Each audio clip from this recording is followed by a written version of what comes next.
I call on Government Order of the Day number 2. Interrupted debate on the third reading of the Radiation Safety Bill.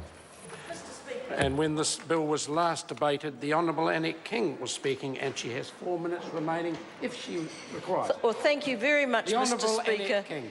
I have to say, when I completed the first part of my speech the other night, we were thoroughly enjoying this debate, except for the Minister who'd gone to sleep while giving his speech.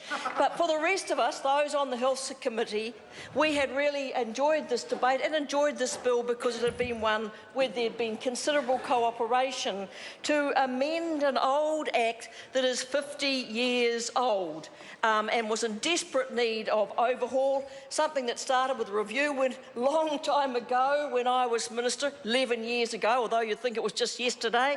And so this was time to review and update this Act. And when I was last speaking, I had just started a little explanation as to why we needed to change the name of the bill from the Radiation Safety Bill to one that actually really did tell you what this bill was about.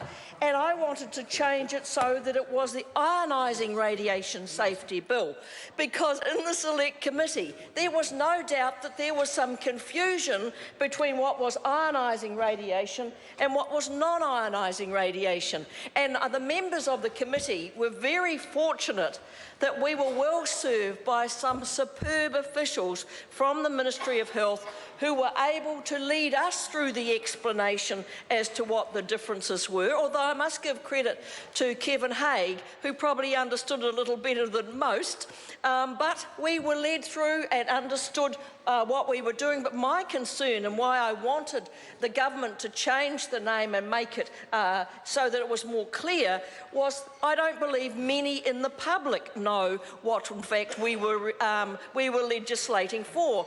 This would have made it very, very obvious, because what we're not passing legislation to regulate are non-ionising radiation, and these are things like your cell phone towers, your Wi-Fi, your microwave ovens, ultraviolet tanning machines, although I have to say, Mr. Speaker, there's another debate we will have at a later date, and why we are not regulating them out of existence, I don't know, but it doesn't include them in this bill. It doesn't include your power lines, although some people think that they are included. So it was with great disappointment that the government did not accept a name change. And I know that the members of the Select Committee, including my colleagues in the National Party, wouldn't have minded that change, because they knew that there was confusion in the public's mind about this.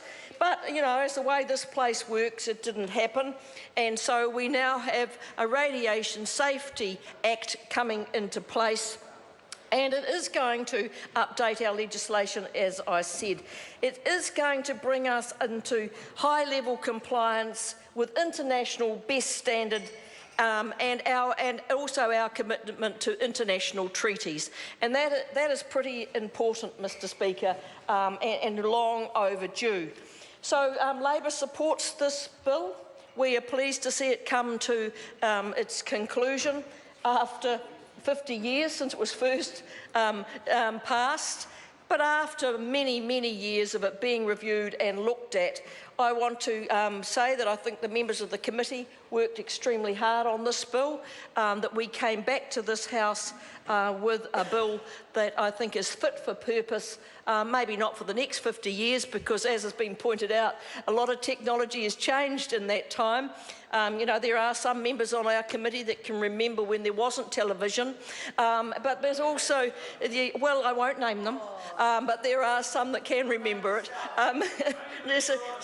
Well, Mr. Bishop, well, of course, he wouldn't remember it, because he, in fact, hardly remembers any of the modern appliances. So Mr. I just love this, but unfortunately the member's time's expired. Oh, no, but